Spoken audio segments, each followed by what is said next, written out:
Bom dia a todos. Sejam bem-vindos à nossa casa, né? Que essa manhã seja proveitosa para a gente renovar nossas energias, fortalecer a nossa fé, nossa confiança, nossa entrega a Deus. Sabemos que aqui tem muitos amigos desencarnados, nossos espíritos protetores que nos acompanham e que todos seremos assistidos, amparados, esclarecidos nas nossas necessidades. Eu vou ler então uma página do Vida Feliz e a gente faz a prece.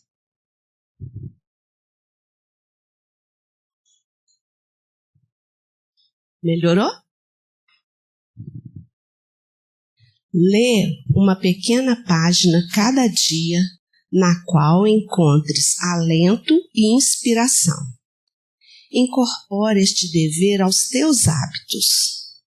Ela te enriquecerá de júbilo, clareando as nuvens que possam envolver-te nas horas seguintes e arrimando-te ao bem-estar, caso suceda alguma surpresa desagradável. Todas as pessoas necessitam de um bom conselheiro e, nessa página que extrairás do Evangelho, terás a diretriz de segurança e a palavra de sabedoria para qualquer ocorrência.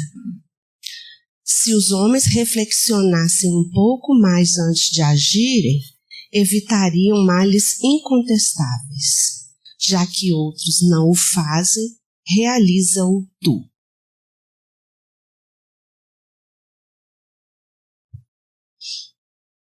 E assim, confiante na presença desses abnegados trabalhadores da seara do Cristo, que aqui vêm preparar esse estudo nessa manhã e que nós viemos aqui buscar o alento, buscar a motivação para seguir sempre em frente no caminho luminoso que o Mestre nos indica. Agradecemos pela essa oportunidade e agora vamos entregar nossa atenção, nossos sentimentos, nossas emoções para os esclarecimentos que serão trazidos pela nossa amiga. Que a paz do Senhor se faça em nossos corações, hoje e sempre. Que assim seja. Então, hoje nós recebemos a Lília, né, da Casa Espírita. Bom dia a todos. É um enorme prazer estarmos aqui novamente, facilitando o estudo para nós mesmos e para vocês. E eu sempre gosto de colocar nos meus estudos que às vezes é muito bom a gente voltar ao capítulo 154 e verificar o que para nós ali chama atenção. Porque como somos seres individuais e a gente sabe disso, cada um de nós vai enfocar num pedaço que às vezes vai mexer um pouco mais conosco. E nas trilhas da fé me chamou muita atenção porque, de uma certa forma, Emmanuel dá muito ênfase a Pedro, dizendo que ele é um dos apóstolos assim, que mais se dedicaram. E aí eu fui me colocar a pegar histórias e questões de Pedro. A Casa do Caminho, Paulo e Estevão, que também fala dele, Amélia Rodrigues, Humberto de Campos, no livro A Boa Nova, que é o nosso irmão X. E aí fui achando tanta coisa que eu falei assim, não, tem que dar uma resumida para a gente entender melhor o que para a gente faz diferença trilhar essa fé que Jesus nos trouxe. E aí Emmanuel começa colocando assim, em muitas ocasiões, eu vou voltar no versículo, tá? Por isso que eu nem vou ler agora. Em muitas ocasiões, admitimos erroneamente que os grandes vultos do cristianismo terão obtido privilégios nas leis divinas. Entretanto, basta a reflexão das realidades do Evangelho para que nos capacitemos da sem razão de semelhante conceito. Começa por Jesus, né? Se Jesus vem dizendo para nós que ele é o caminho, a verdade e a vida, para que Jesus passa todo aquele sofrimento ante o Calvário?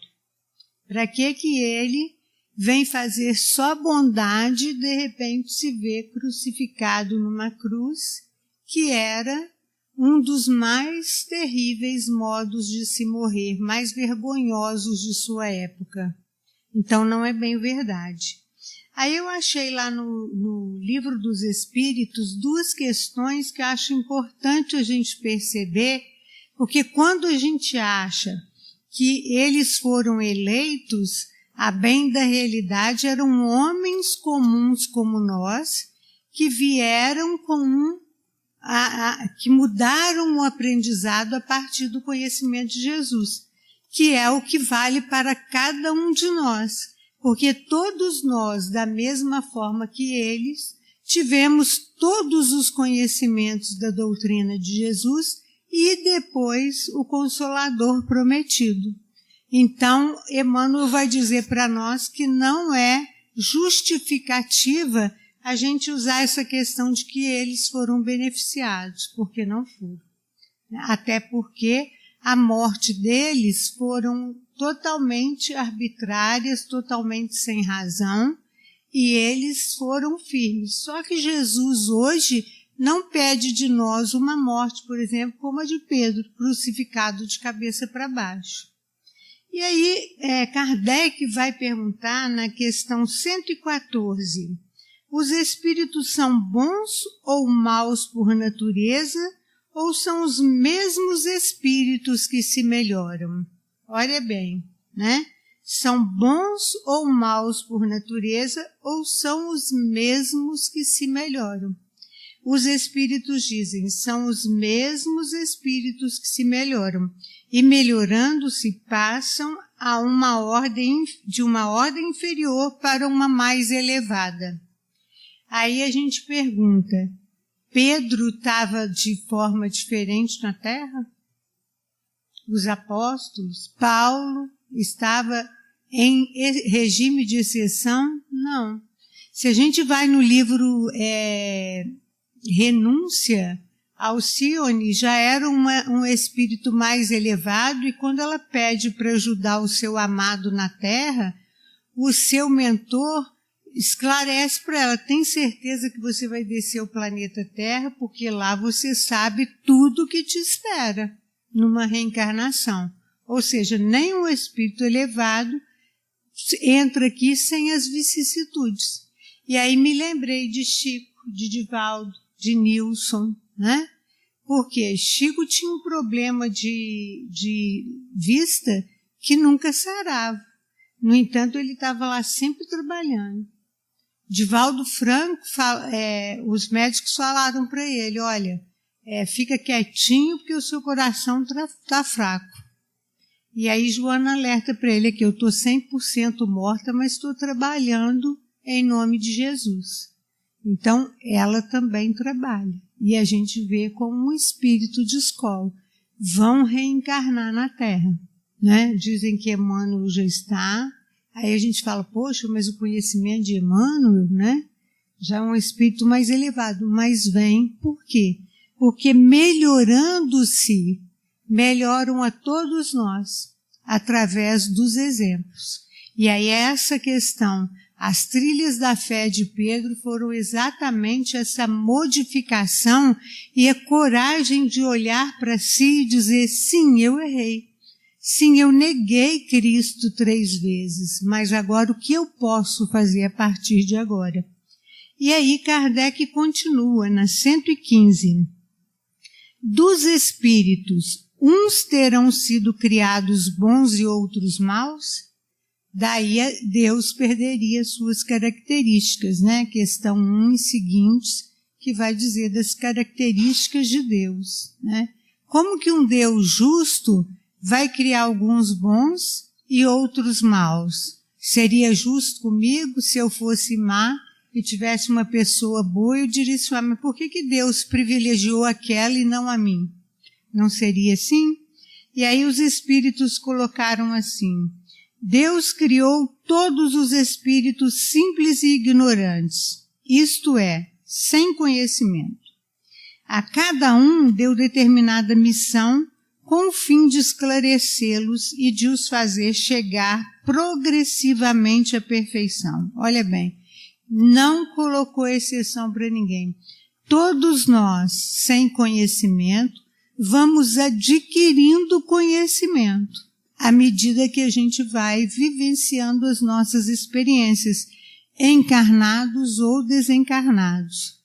E aí eles vão continuar dizendo, nessa perfeição é que eles encontram a pura e eterna felicidade, passando pelas provas que Deus lhes impõe. Os espíritos adquirem aquele conhecimento. Uns aceitam submissos essas provas e chegam mais depressa ao seu destino final. E aqui eu quero colocar uma coisa, porque às vezes a gente fala de submissão e a gente pensa daquela pessoa, né, que, tá bom, pode fazer de mim um saco de pancada. Não, é aquela pessoa na visão dos espíritos que percebe a sua identificação evolucionária e aceita as questões da vida, mas não sem lutar e sem fazer a sua parte. Vamos dar um exemplo material. A pessoa que tem uma doença grave e o médico fala, olha, você vai ter que passar por 12 meses de tratamento para que você cure. Aí a pessoa pode orar, pode ir no centro espírita, pode ir na igreja católica, em qualquer lugar pegar com a fé em Deus. Mas ela não deve fazer o tratamento que a ciência evoluiu através dos emissários de Deus no nosso planeta. Imagina a gente fazendo cirurgia como era antigamente, sem anestesia. Não é? Então a gente deve parar para pensar que são essas questões e outra, estão para todos nós no planeta. Ninguém aqui, se tivesse que entrar numa cirurgia, entraria sem uma anestesia para alívio da dor. Conhecimento científico também é evolução na Terra. E aí ele fala dessa questão da gente suportar com dignidade. Não quer dizer que a gente não vai chorar, que a gente não vai ter momentos em que a gente vai falar, Deus, por favor, me ajuda. Por favor, me dá uma força, porque tem hora que parece que eu vou desfalecer. Mas a gente vai levantar e continuar lutando. Quando a gente vê as mensagens que Chico psicografava de pessoas falecidas para as suas famílias, desencarnadas para quem é espírita, o que essas pessoas, na maioria das vezes, falavam? Ao invés de ficar ali fomentando aquela dor, vai fazer um trabalho que beneficie o meu nome. Vai fazer um trabalho que beneficie você, a senhora ou o senhor, dependendo de quem era direcionado. Por quê? Quando a gente começa a olhar a dor do outro, a nossa também vai se curando. E isso é importante. Porque às vezes a gente olha e fala assim, nossa, mas a minha dor é tão intensa. Aí chega uma pessoa, conta uma coisa que a gente fala assim, meu Deus, a minha dor é tão pequenininha. E eu fazendo disso um escarcéu, né? Então, quando a gente aceita as provas, mas trabalhando, os espíritos vão dizer que aí nós vamos chegar mais depressa ao nosso destino final. Que é justamente essa evolução em que nós trabalharemos em prol de todos os outros planetas ou pessoas que a gente ama e que necessitam do nosso acolhimento, de nossa ajuda. Por isso, Alcione resolve voltar para o planeta Terra e ter uma existência de sacrifício para tentar ajudar um ser amado, né? Isso é importante. E aí ele diz aqui que outros só suportam murmurando e assim, por sua culpa, permanecem afastados da perfeição e da prometida felicidade. Por quê? Cada um de nós vai reclamando, né? É aquela queixa sem fim, pedido sem fim, só de coisas materiais. Quando na realidade a gente esquece do sentido espiritual da questão. E aí, Emmanuel continua aqui. Simão Pedro nos fala da fé igualmente preciosa, e raros vultos da história do Cristo poderão competir com ele em matéria de renovação pessoal. Ele era pescador de vida humilde, homem quase iletrado, comprometido em obrigações de família. Se nós formos ver no livro Jesus no Lar, acho capítulo 6, 3 ou 6, Pedro chega com muita raiva da rua, Jesus percebe, olha que ele está inquieto e indaga dele o que aconteceu. Ele diz a Jesus que tinha encontrado com um tio e uns primos, isso nos narra Neio Lúcio, né, no livro Jesus no Lar, e Jesus pergunta para Pedro o que havia acontecido. E ele falou, então, encontrei com meu tio e os meus primos que começaram a falar um monte de coisas sobre mim. E aí Jesus falou assim, e aí, mas o que você fez, Pedro? Porque ele já estava caminhando com Jesus. Qual que era a atitude que teoricamente se esperava de uma pessoa cristã? Aí ele falou, Jesus, fiz da mesma forma, joguei na cara deles tudo que eles precisavam. O tio é esbanjador, o primo gasta demais, o outro é isso, o outro é aquilo, e falei com ele tudo que eles mereciam ouvir. Às vezes a gente não faz isso? Pedro também é assim, né? No livro Trigo de Deus, capítulo 1, Amélia Rodrigues vai dizer para a gente de Pedro. Irmão de André, as suas preocupações restringiam-se às necessidades básicas da família e da vida. Sem aspirações maiores, limitavam-se à faina da pesca, à venda dos frutos do mar e aos deveres consequentes de uma existência simples. E olha que ela fala aqui, ó, homem quase iletrado, Emmanuel, né? Comprometido com as questões de Jesus. Com as questões da família, né? Simão era cético, sem sutilezas de comportamento. Mas aí ele ouve falar de Jesus. Aí ele vai ouvindo e vai falando assim, qual é? Não vou ouvir não, né? Se fosse hoje a gente falava assim, eu perder tempo no YouTube vendo esse mestre, não. E ele começa a olhar, mas algo vai impulsionando Pedro aí para aquele monte. E aí ela diz assim, que ele vai caminhando e vai vendo paralíticos, cegos, pessoas sendo carregadas, leprosos, tudo indo em direção aonde o mestre ia falar. E ela diz que ele chegou a ficar irritadíssimo. E olha como é sutil isso, porque às vezes uma coisa boba deixa a gente irritada. Às vezes não é boba não, às vezes é questão de comportamento. Por exemplo, né? A gente tem visto aumentar cada vez mais o desrespeito às leis de trânsito, não é verdade? Se a gente é pedestre, às vezes falta 1 segundo para a gente atravessar. Uma pessoa idosa atravessa, porque os carros vão passando, vão fingindo que não viram um sinal fechar e vão embora. Aí nós temos os nossos companheiros motoqueiros. Eles querem, um começar a avançar o sinal antes de abrir, o outro quer continuar enquanto a gente está, né, também a caminho. Aí se cruzam, bate, quem avançou? Quem avançou? Todo mundo. Ninguém tem a paciência de esperar e respeitar.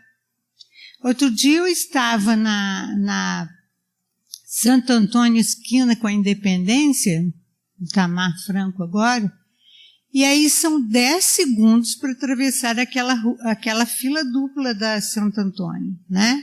Que eu acho um desrespeito já com quem anda devagar. E aí eu olhei e falei, faltavam 2 segundos, porque os carros continuaram passando e as motos também, e o sinal fechado. Então, se a gente não olha os nossos comportamentos, a gente também acaba se irritando, porque naquele dia eu me irritei, aí eu falei, gente, e teve uma pessoa que me xingou.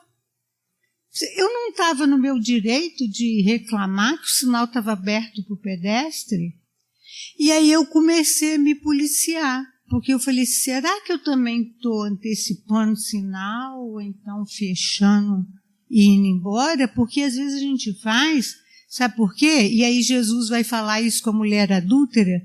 Quando uma pessoa faz um comportamento com a gente, não significa que a gente deve fazer o mesmo.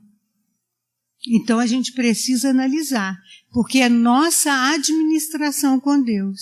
Então, se nós aqui dirigimos, se nós aqui temos uma moto, está tranquilo, porque nada disso está proibido, mas desrespeitar as leis está. Desrespeitar as leis, e se a gente mata uma pessoa ali na frente, a gente está em curso na lei de ação e reação. Não tem como, né?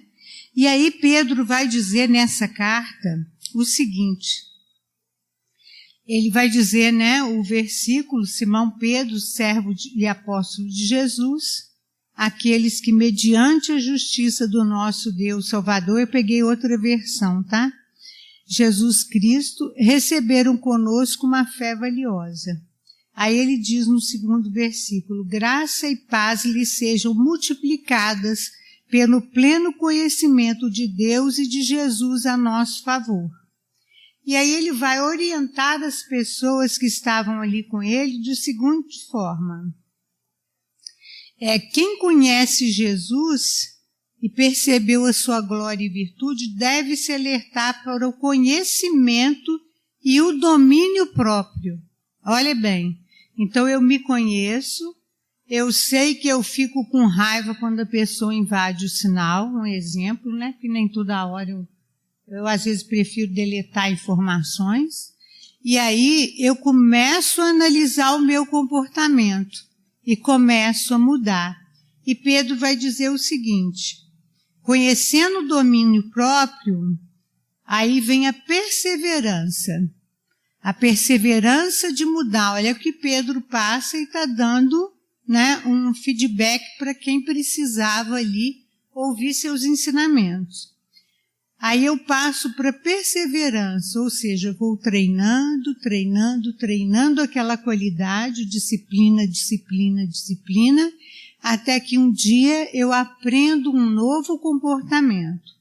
Da perseverança, eu passo a piedade, ou seja, eu vou olhar para os nossos irmãos, nós vamos olhar para as outras pessoas e dizermos assim, nossa, coitados, né?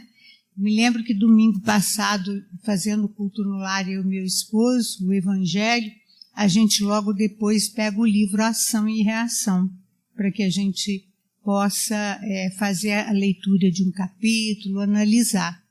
Então lá tem um grupo de famílias em que o homem, pela 3ª vez com a mesma mulher, ele está abandonando o lar.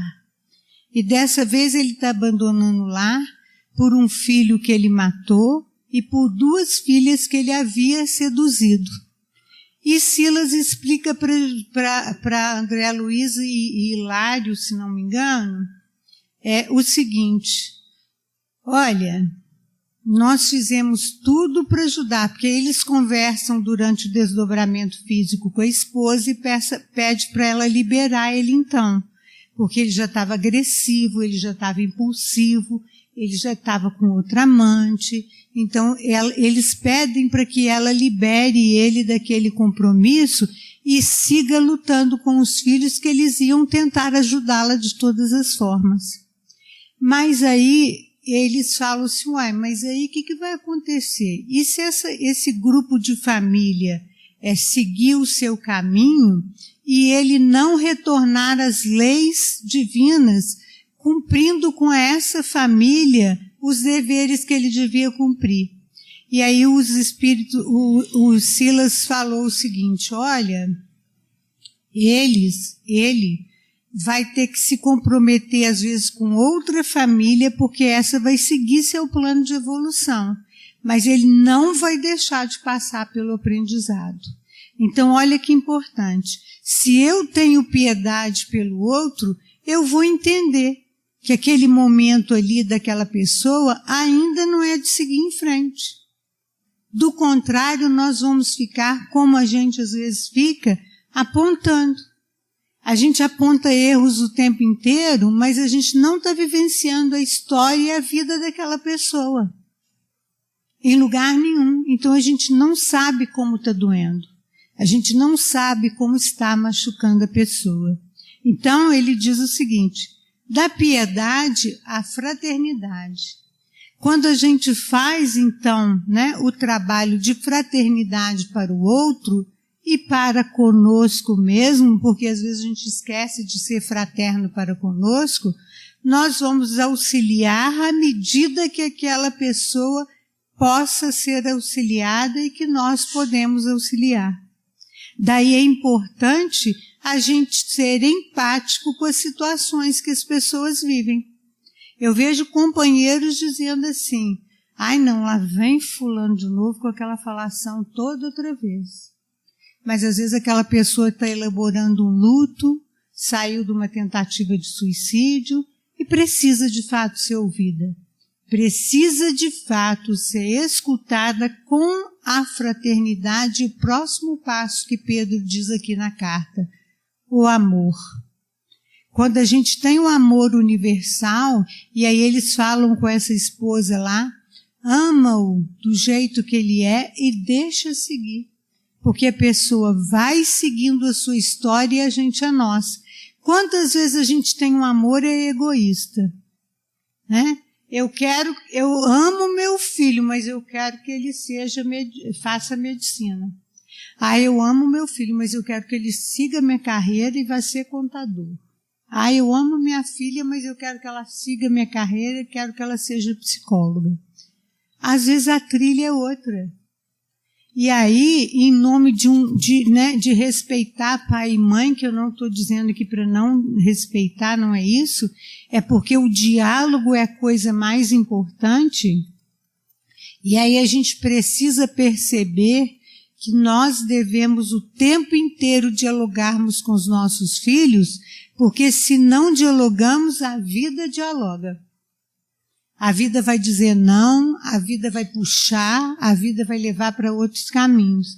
E quando a gente segue junto com eles, respeitando-lhes as opiniões, mas colocando a nossa visão, essas criaturas vão mudando, porque a gente tem que confiar que a educação que a gente deu é ótima. Meu filho sabe que eu odeio motocicleta, porque a gente sabe, né? É mais suscetível ao acidente, eles vão pegando uma confiança que não é para pegar no trânsito. Eu não gosto. Mas ele chegou um dia para mim e sentou: mãe, você não vai ficar nada satisfeita. Eu falei, Ele falou, estou comprando uma moto. Maior de idade, vou fazer o quê? Vou ficar de mal, meu filho, vou te excomungar da família. Eu estou julgando, empurrando ele. Então sentei e falei, meu filho, eu e meu marido estávamos juntos, falei, olha, eu não gostaria que você tivesse feito isso. Mas então, se você fez, vou te dizer uma coisa, né? Se você sai da fraternidade, do amor para com o próximo, se você mata alguém com a sua irresponsabilidade, você não deixa uma família só desesperada. A mim também, que sou sua mãe, sei as consequências. E aí fui conversando ali com ele. Graças a Deus tem uns 5 anos, ele nunca aconteceu nada, ele anda na dele, porque a gente precisa conscientizar. É óbvio que todos vão aceitar? Não. Mas aí nós vamos orar e pedir a Deus e falar, olha, eu fiz o que me foi possível. Mas espíritos rebeldes têm, né? E aí não estou falando que todo motoqueiro não presta não, tá, gente? Não é nada disso. Às vezes a gente sabe que essa mistura de joio e trigo, a gente deve olhar aquilo que nos convém, porque nós temos o livre-arbítrio. Mas se a gente sair fora das leis de Deus, a nossa consciência cobra imediatamente. É por isso que às vezes quando a gente briga com alguém, a gente se sente muito mal. Porque a lei de Deus não é de amor. Se eu brigo com alguém, estou chateada, né? Se eu brigo com alguém, magoei algumas pessoas. E aí Pedro diz o seguinte: porque se essas qualidades existirem e estiverem crescendo em suas vidas, elas impedirão que vocês, no pleno conhecimento do nosso Senhor Jesus Cristo, sejam inoperantes e improdutivos.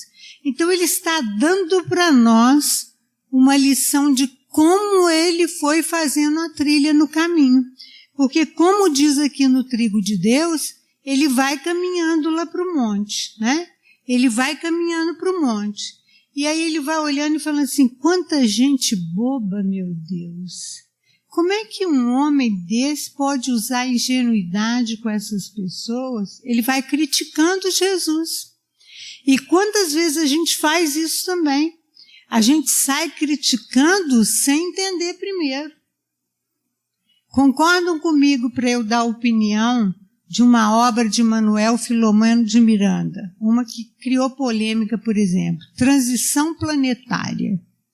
A gente não deve pegar a obra e pegar a Gênese, pegar o que Allan Kardec falou, que os espíritos, né, na realidade falaram, e a gente vai observando os acontecimentos juntos, daí a gente pode pôr nossa opinião.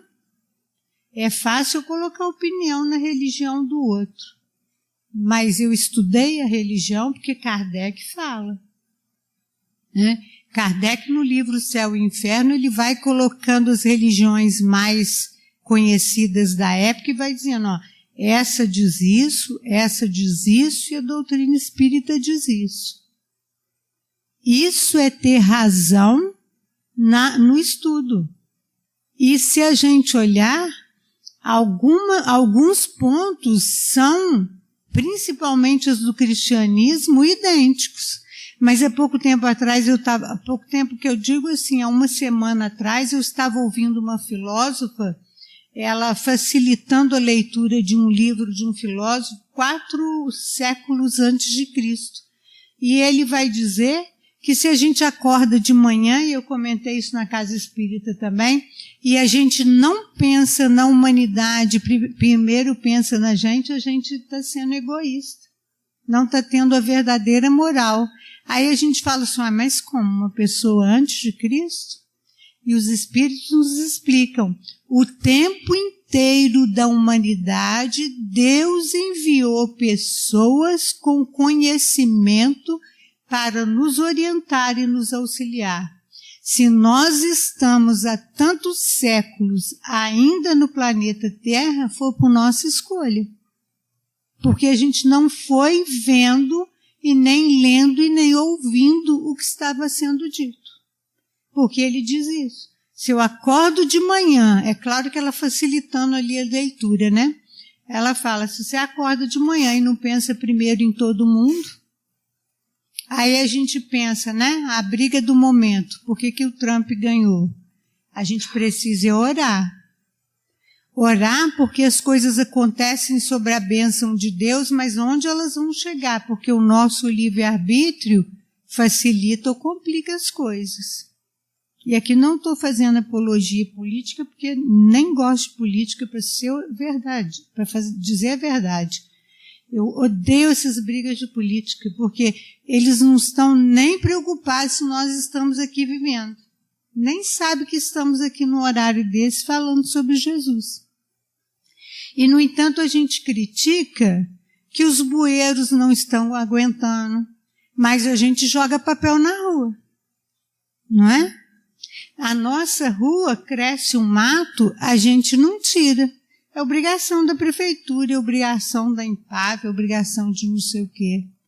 Mas uma comunidade que se une, ela vai mais forte. Independe de política, porque aí depende de cada um de nós. Se cada um de nós fizesse o evangelho no lar em casa, o que Joana de Ângeles fala? A gente iluminaria os vizinhos, iluminaria a rua, iluminaria a cidade, e aí vai numa crescente que a gente iluminaria o planeta.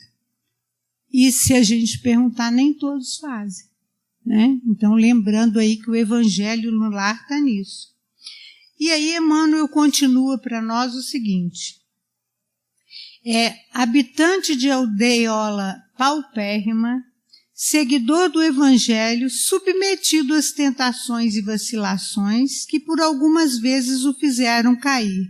Olha a negação, né? E o que Pedro foge ali na hora? Porque ele ainda tinha medo da morte. Ele não havia entendido. E vamos combinar. Entra aqui um leão, e a gente olha, o que nós vamos fazer? Vamos continuar aqui sentado ouvindo a palestra? Acho que nem eu, né? Então a gente tem que entender o momento da pessoa. Porque aí a gente até hoje julga Judas, põe fogo em Judas, e Judas já está, bem adiantado à nossa frente. Porque ele logo vê que ele tinha um equívoco, porque o equívoco era material, né? O espírito, claro que alimentava questões ali. Mas não era só Judas que pensava que Jesus ia tomar o poder, não.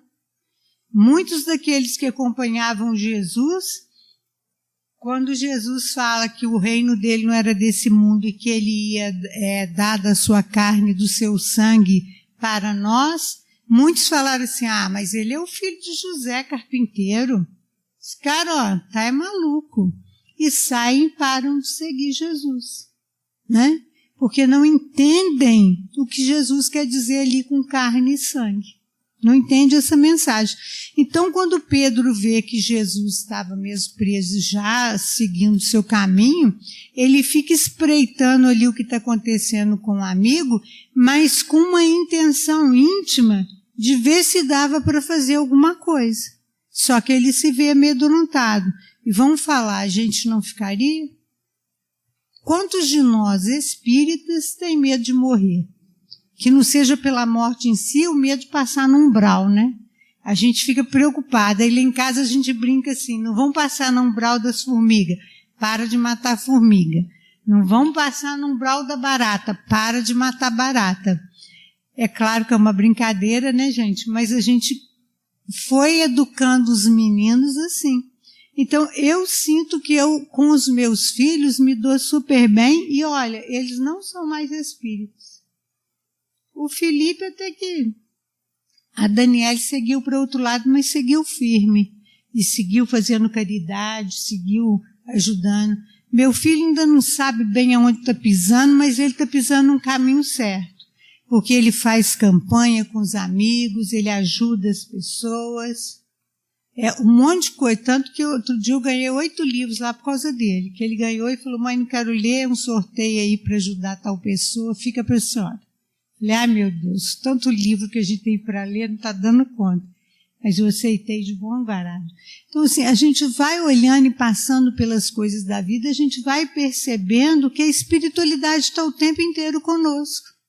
Há poucos dias atrás, meu pai falou assim, às vezes a vida é tão dura, não sei o quê, e minha mãe reforçou, porque minha mãe é mais negativa que meu pai. Aí eu falei, gente, olha para trás. Quando a gente olha para a nossa própria vida, de fato, realmente, o que deu errado? De fato, o que aconteceu que não surgiu um aprendizado? Então não há erro. Se há erro, é nosso, porque Deus não é vingativo, né? E aí, ele é submetido a várias tentações, Pedro, né? Neste livro aqui, a Boa Nova, tem 2 lições que falam de Pedro, a 12 e a 26. A 26 é sobre a negação de Pedro. Mas essa aqui, Amor e Renúncia, ele capítulo 12, Humberto de Campos vai dizer que Pedro está questionando a Jesus o seguinte, Jesus fala da vida espiritual, fala ali do monte, fala das coisas mundanas, que não é para a gente seguir. Aí Pedro vai dizer assim, Senhor, em face desses seus ensinamentos, como devemos interpretar a vossa primeira manifestação, transformando a água em vinho nas bodas de Canaã? Não se tratava de uma festa mundana? O vinho não iria cooperar para o seu desenvolvimento na embriaguez e na gula? É uma pergunta que a gente faria, não é? Para que Jesus vai dar vinho?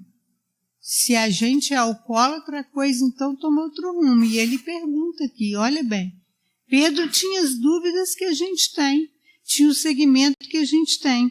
E aí Jesus fala assim, Simão, conhece a alegria de servir a um amigo? Será que nós conhecemos a alegria de servir a um amigo?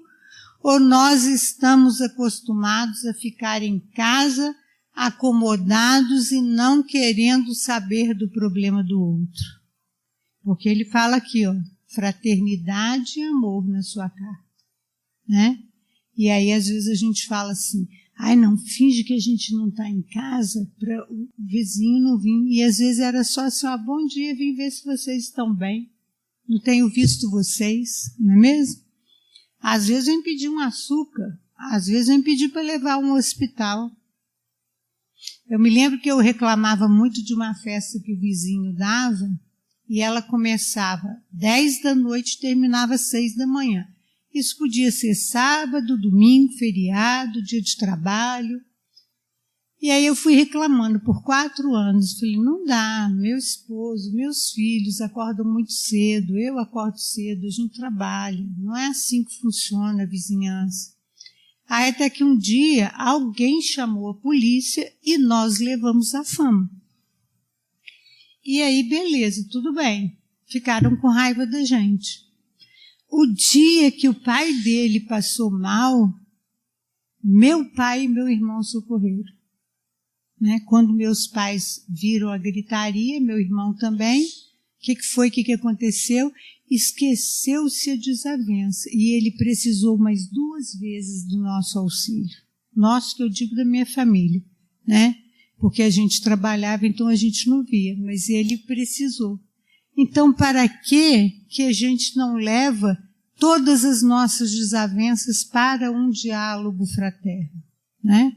Para conversarmos fraternalmente sobre direitos. E Jesus fala aqui da alegria de servir um amigo.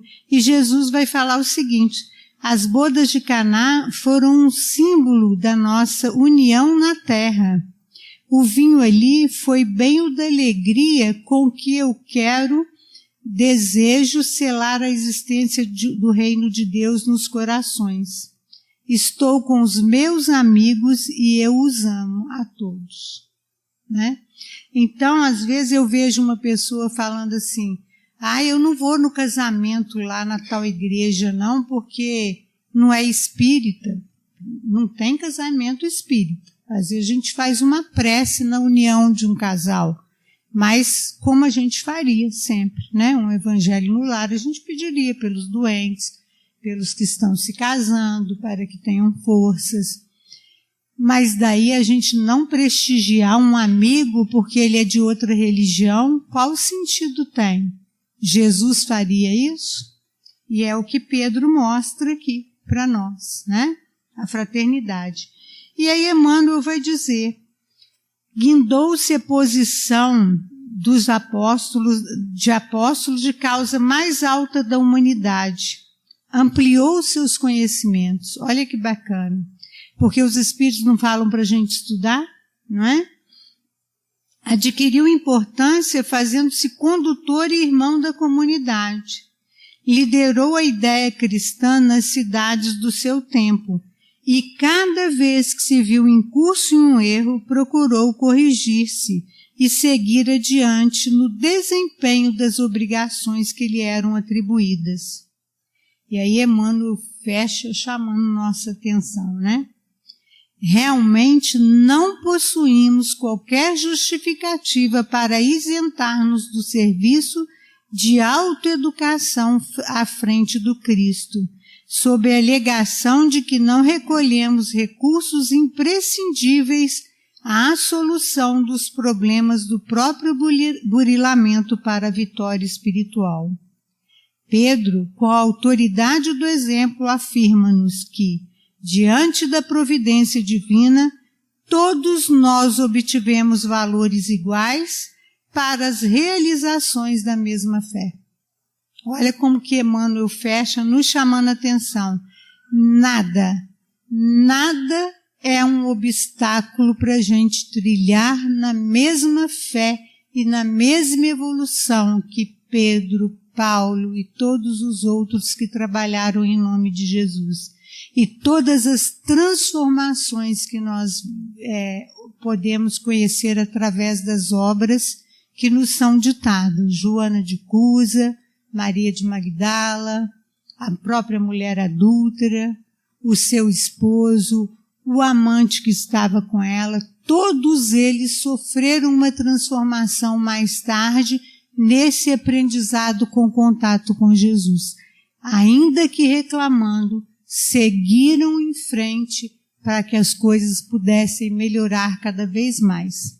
Que Jesus nos ampare, nos abençoe e que os nossos lares sejam cobertos de bênçãos. Muito obrigada casa pelo carinho do convite. Bom dia, pessoal. Quem não tive a oportunidade de cumprimentar ainda, né? Lilian, que Jesus continue abençoando essa jornada. Conversar com Jesus, agradecê-lo pela acolhida que nós tivemos nesta manhã. Nesta manhã de céu nublado, de ar puro, de pássaros alegres e de um amor que vibra em favor de todos nós. É o amor de Jesus a nos cuidar, a nos inspirar, a prosseguir, a confiar na plena sabedoria de Deus, que tudo em nossa vida dirige e coordena para que nós consigamos a tão almejada redenção espiritual. É por isso, Jesus, que nesse instante nós abrimos o nosso coração para com toda sinceridade dizer a Ti, muito obrigado pelo auxílio e pelo amparo, e que o amor de Jesus possa permanecer conosco na nossa jornada diária. Muito obrigado, Senhor. Assim seja. Um bom domingo a todos, pessoal.